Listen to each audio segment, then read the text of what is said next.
20세기만 해도 감사는 그리스도인의 전유물이라고 생각을 했습니다.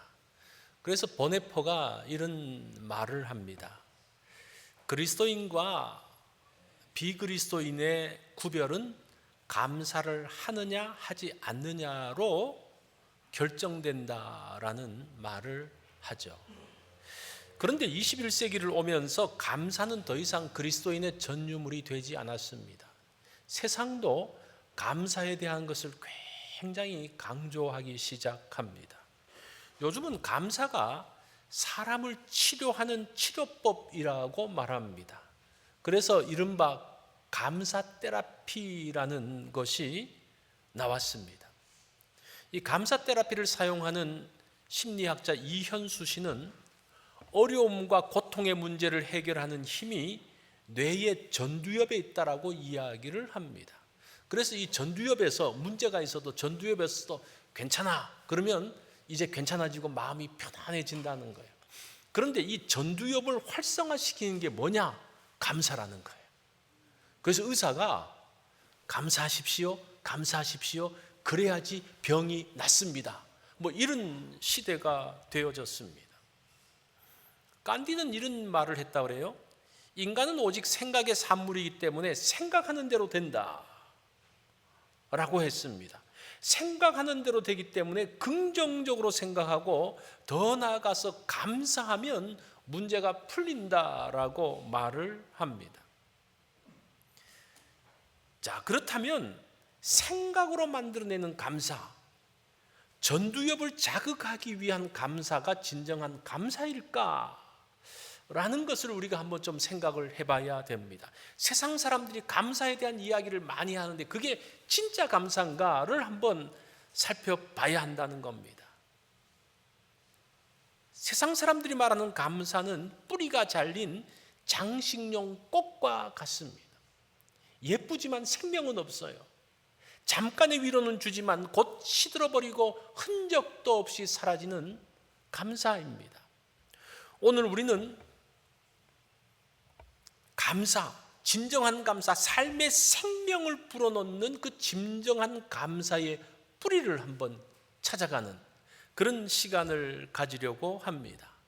이 감사라는 단어를 보면 헬라로 유카리스토스라는 단어예요. 조금 어렵지만 제가 한번 말씀을 해보는데 이 단어에는 어떤 것이 담겨져 있는 거 하니 카리스라는 단어가 담겨져 있어요. 이게 무슨 말인가 하니 은혜라는 말이에요. 은혜.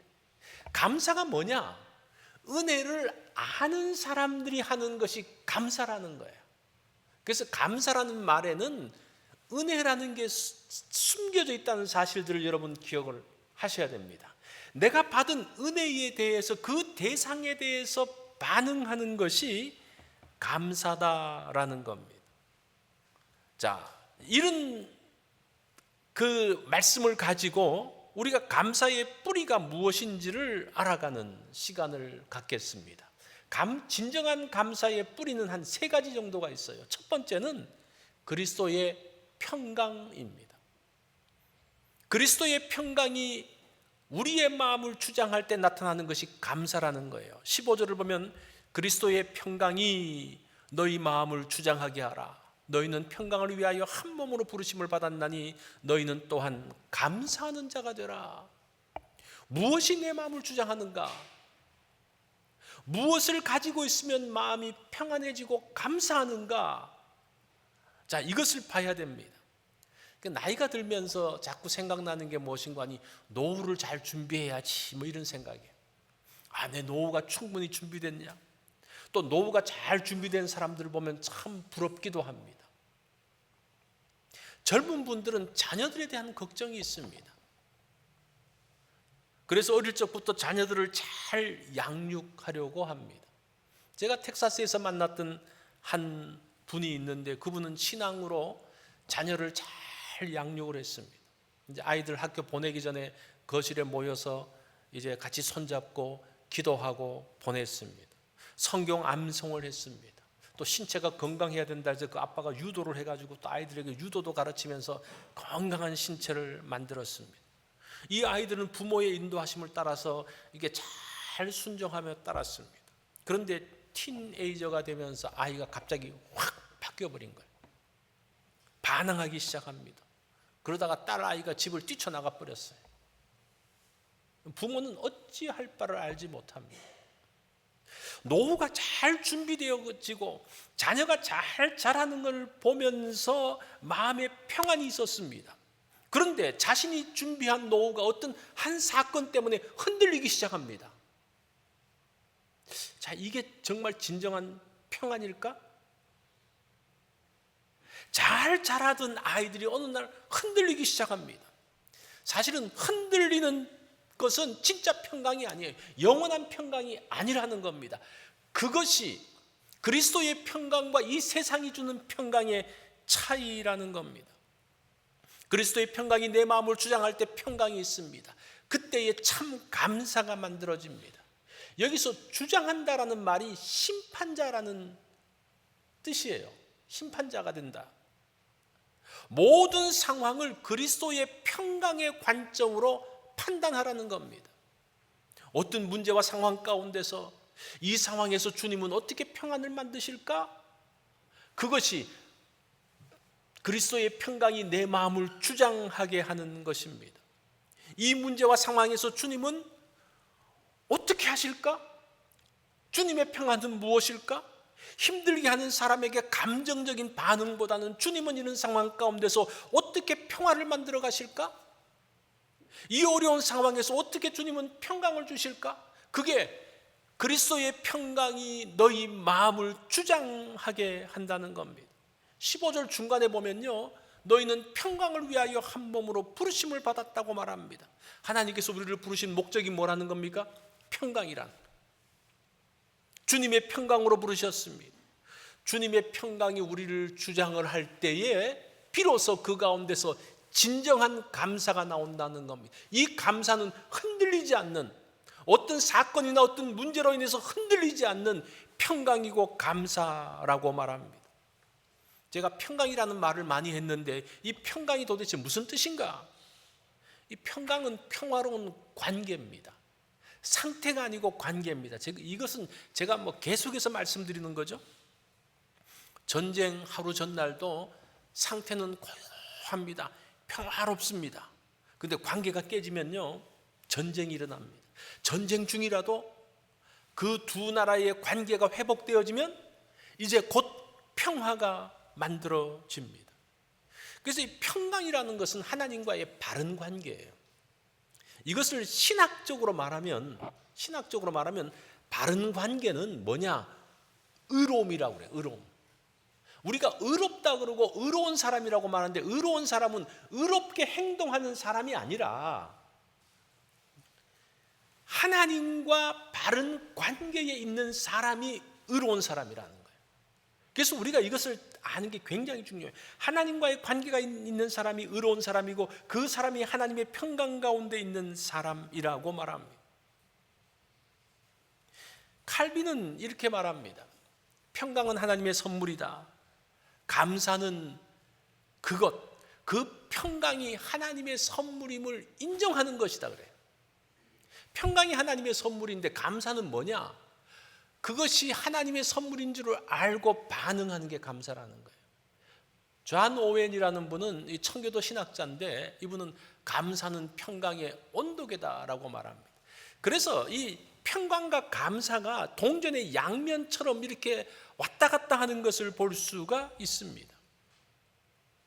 그래서 감사라는 단어에 하나님의 은혜인 평강이 담겨져 있는 것을 볼 수가 있습니다. 자, 두 번째 뿌리는 무엇인가 하니 고백적 감사입니다. 사실은 그리스도인이나 그리스도인이 아닌 사람이나 모두가 감사하며 살아요. 요즘은 감사를 잘해야 된다고 말하고 아이들에게도 그렇게 가르칩니다. 믿지 않는 아이들도 다 그렇게 알고 있습니다. 그런데 그 감사의 내용과 뿌리가 달라요. 난 크리스찬들은 결과적인 감사입니다. 모든 것들이 잘 되어지고 결과가 좋은 것에 대해서 감사한다라는 표현이에요. 그런데 그리스도인의 감사는 고백적인 감사입니다. 이 말은 무엇인가니 결과와 상관없이 하나님의 선하심으로 인한 감사를 이야기하는 거예요. 하나님이 선하시기 때문에 감사한다는 겁니다. 16절 우리 다 같이 한번 읽어볼까요? 시작. 그리스도의 말씀이 너희 속에 풍성히 거하여 모든 지혜로 피차 가르치며 권면하고 시와 찬송과 신령한 노래를 부르며 감사하는 마음으로 하나님을 찬양하고, 감사에서 결과가 아니라 그리스도의 말씀을 강조하고 있습니다.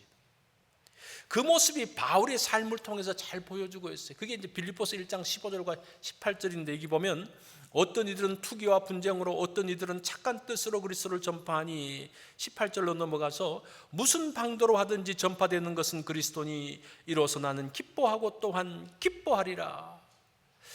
바울이 로마 감옥에 있을 때에 어떤 사람들이 바울을 경쟁 상대로 여기면서 시기심으로 복음을 전하면서 자기의 세력, 자기의 교회들을 넓혀가려는 그런 시도가 있었습니다. 이제 그런 모습을 보면서 바울이 낙심할 수 있겠죠. 내가 복음을 위해서 있다가 이렇게 감옥에 갇혀서 정말 서로 위로하고 격려하면서 있어야 되는데 또 시기심으로 이렇게 나가니까 마음이 상할 수가 있죠. 그런데 바울은 뭐라고 말하는 거 아니? 무슨 방도로 하든지 전파되어지는 것은 그리스도니 나는 기뻐하고 기뻐한다라고 말합니다. 이것이 바울의 신앙 고백이었어요. 신앙 고백. 나의 그게 아니라 그리스도가 높아지고 하나님이 영광 받으시면 나는 기뻐할 거야. 그러한 모습들. 우리가 잘 될 때는 감사합니다. 그때 하나님께서 역사하셨다고 생각을 합니다. 그런데 우리가 기억할 것은 무엇인가 하니, 우리가 일이 풀리지 않는 상황에서도 하나님은 여전히 함께 하신다는 사실이에요. 여전히 선하신 하나님으로 우리 곁에 계신다는 것을 아셔야 됩니다. 제가 아는 목사님이 이제 주일날 이제 예배, 교회 가서 이제 예배 드리기 위해서 이제 후루회를 이제 쭉 가고 있습니다. 가고 있는데 이제 목사님 차가 있고 그 뒷차가 따라오는데, 이 차가 굉장히 빨리 오더래요. 빨리 오면서 이렇게 앞으로 싹 추월을 하다가 이렇게 뭐가 삐끗했는지 이 차가 프리웨이의 중앙 분리대를 탕 받은 거예요. 탕 받는 순간 이 차가 이제 이 목사님 차가 지나간 거예요. 거기 한 1, 2초 사이로 지나가고 이 차가 튕겨 나오면서 그 뒷차하고 받은 거예요. 그렇게 사고가 난 거예요. 이 목사님이 얼마나 감사합니까? 너무나 감사해서 이제 주일날 와서 성도들에게 그 이야기를 했다는 거예요. 내가 그런 어려움 가운데서 정말 하나님께서 기적적으로 도우셨다고. 근데 그 이야기를 듣고 어느 권사님이 시험을 받았어요. 시험이 들었어요. 이 권사님은 얼마 전에 아들이 교통사고로 죽었어요. 자, 그러면 뭡니까? 교통사고가 안 나면 하나님의 은혜고, 교통사고가 나면 하나님의 은혜가 아닙니까? 우리가 이렇게 이것을 내가 잘된 어떤 결과에 대해서 감사하고 강조하면요, 우리의 신앙 자체가 흔들리게 되어져 있어요. 그렇게 하신 것도 하나님의 은혜예요. 그러나 그 가운데서 다치고 어려운 것도 하나님의 선하심이 그 가운데 있었다는 거예요. 모르는 거예요. 우리는 잘 이해되지 않지만 모르는 거예요. 결과를 가지고 하나님의 일을 평가해서는 안 됩니다. 하나님은 언제나 선하신 분이에요. 그래서 우리가 간증하고 말할 때 정말 감사하지만 언제나 그 양면을 기억을 하셔야 됩니다. 그러면 우리의 인생 자체도 문제가 생겨요. 여러분이 아시는 것처럼 최근 우리 교회 성도 두 분이 어려운 비자 문제가 하나님의 은혜로 잘 해결됐어요. 제가 이제 그 이야기를 들으면서 걱정하면서 계속 기도했습니다. 근데 어떤 기도를 했는가 하니, 잘 되면 괜찮지만 안 되면 어떡하지라는 그런 걱정이 있는 거예요. 안 되어도 하나님은 선하신 분이라는 것을 고백하면 좋겠는데 라는 그런 마음이었어요. 우리가 받은 결과에 상관없이 하나님은 언제나 선하신 분이에요. 그게 안 되면 우리가 감사할 수가 없어요. 이게 고백적인 감사입니다. 고백적인 감사. 결과적인 감사가 아니라 고백적인 감사예요. 하나님의 선하심에 대한 고백에 대한 감사입니다. 좋은 결과를 받고 이런 생각을 할 때가 있잖아요. 결과가 좋으니까 내가 신앙생활도 조금 열심히 하고 또 성경도 열심히 봤더니만 하나님께서 좋은 결과를 주셨겠지. 사실은 실제는 우리의 노력과 상관없이 하나님은 선하게 해주신 거예요. 만약에 우리의 선행이 거기에 들어가면요, 그러면 우리의 선행 때문에 다른 결과가 나오면 얼마나 불안하겠어요. 우리의 결과가 성적표가 되는데, 우리 신앙의 성적표가 결과인데 얼마나 불안하겠어요. 그렇게 되어지면, 일이 잘 되면 어떻게 되는 거 아니? 내가 잘해서 잘 됐기 때문에 하나님께 감사하고 그럴 필요가 없어요. 왜냐하면 내가 잘해가지고 내가 노력해서 내가 열심히 신앙생활해서 잘 됐으니까 뭐가 문제가 하나님께 감사하고 그럴 필요가 없잖아요. 안 돼서 이렇게 잘못된 결과를 받았다? 그러면 또 그 가운데서 좌절하는 거예요. 우리의 신앙의 뿌리가, 그래서 나의 행위나 나의 선행에 신앙의 뿌리를 두면 문제가 돼요. 우리의 감사도 마찬가지예요. 우리의 것들에 의해서 뿌리를 내리면 감사할 수가 없어요. 나의 의가 올라오는 거예요. 결과에 상관없이 하나님은 언제나 가장 선한 것을 주시는 분입니다. 그것을 알 때에 고백적인 감사를 할 수 있습니다. 그래서 우리의 그 결과들은 이 땅에서는 완전히 알 수가 없어요. 하나님 앞에 갔을 때에 완전히 알 수가 있게 됩니다. 자, 두 번째 뿌리는 뭡니까? 진정한 감사의 뿌리는 뭡니까? 고백적인 감사를 해야 한다는 겁니다. 마지막 세 번째 뿌리는 범사에 감사하는 겁니다. 17절을 보면 또 무엇을 하든지 말에나 일에나 다 주 예수의 이름으로 하고 그를 힘입어 하나님 아버지께 감사하라. 무엇을 하든지 말에나 일에나, 이 범사에 감사한다는 말이죠. 주 예수의 이름으로 하나님께 감사하라. 모든 일들이 감사의 제목이 된다는 겁니다. 엄마가 어린아이들을 키울 때 세심하게 함께합니다. 정말 어릴 적에는 계속적으로 살펴봅니다. 어떤 일은 잘하라고 독려합니다. 어떤 일은 하지 못하게 그냥 단호하게 끊습니다. 그걸 못하면 애들이 울고 그냥 난리가 나죠. 난리가 나지만 안 되는 건 안 된다고 분명하게 엄마가 이야기합니다. 제가 한번 말씀드린 적이 있는데, 저희 아이가 자랄 때에 집에서 가장 위험했던 게 두 개가 있었어요. 첫 번째는 가스불이었습니다. 가스불.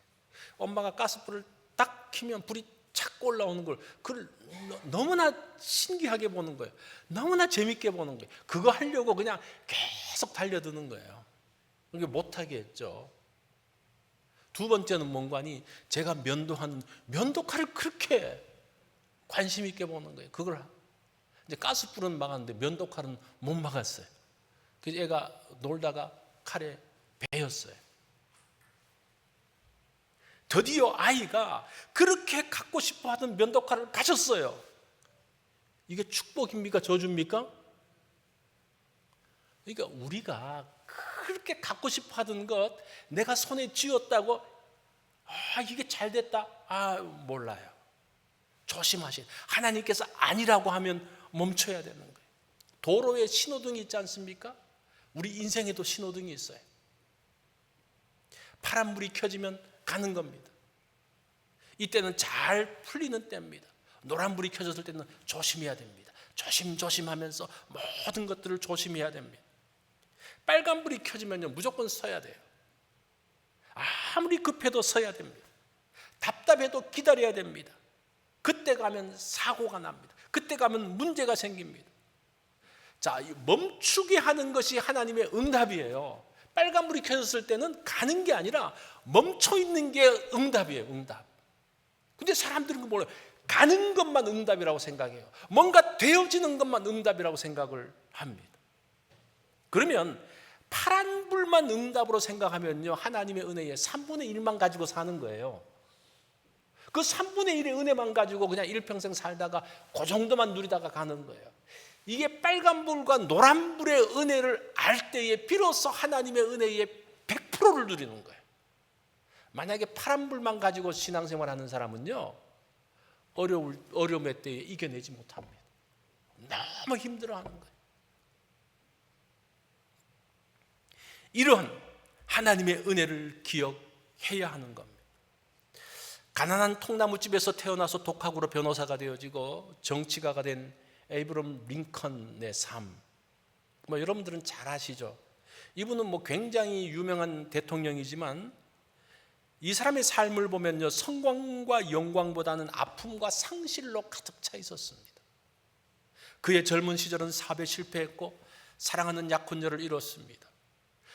정치적으로는 수많은 선거에서 좌절을 맛보았습니다. 가장 큰 고통은 자녀들의 죽음이었습니다. 4명의 아들 중에서 3명이 죽었어요. 어릴 적에. 특별히 이제 대통령이 되어서 백악관에서 이제 있으면서 마지막 아들 윌리엄을 잃었을 때에 링컨은 깊은 슬픔과 분노에 빠졌습니다. 하나님, 왜 나에게 이런 고통을 주시나요? 라는 질문이 그의 마음을 주장했습니다. 이런 개인적인 비극 위에 링컨이 재임하는 시절에 남북전쟁이라는 미국에서의 가장 큰 비극이 일어났습니다. 그러면서 수십만 명의 젊은이들이 죽어갑니다. 그는 밤마다 기도할 수밖에 없었습니다. 남부와 북부 모두가 같은 성경을 읽고 같은 하나님께 기도하고 있는데 왜 전쟁이 끝나지 않습니까? 이런 기도를 하는 거예요. 링컨은 이때 하나님의 섭리에 대해서, 하나님의 주권에 대해서 깊이 묵상을 했습니다. 그는 기도하면서 이렇게 말합니다. 나는 하나님께 순종하는 자일 뿐 하나님을 내 편으로 끌어들이지 않겠습니다. 그 당시 서로 남군 북군 다 하나님은 자기와 함께 하신다 그러면서 전쟁에 나갔거든요. 그러면서 철모에도 그렇게 새겼어요. With God, 나와 함께 하신다는. 그는 전쟁의 승리보다는 하나님의 뜻이 무엇인지를 집중했습니다. 전쟁이 마무리 지어져 갈 때에 링컨은 역사에 길이 남는 2번째 취임 연설을 합니다. 그 내용을 간단하게 보면요, 양측 모두 같은 성경을 읽고 같은 하나님께 기도합니다. 우리는 이 크고 무서운 전쟁이 모든 노예의 소유자들에게 내려진 하나님의 징벌이라고 생각합니다. 전쟁이 거의 끝나는 시점에서 우리가 드디어 이겼습니다 이렇게 말하지 않고 그렇게 말해요. 이 전쟁이 우리의 죄가 무엇인지를 하나님께서 지적하는 것입니다 이렇게 이야기를 해요. 모두를 하나님 앞에 서게 했습니다.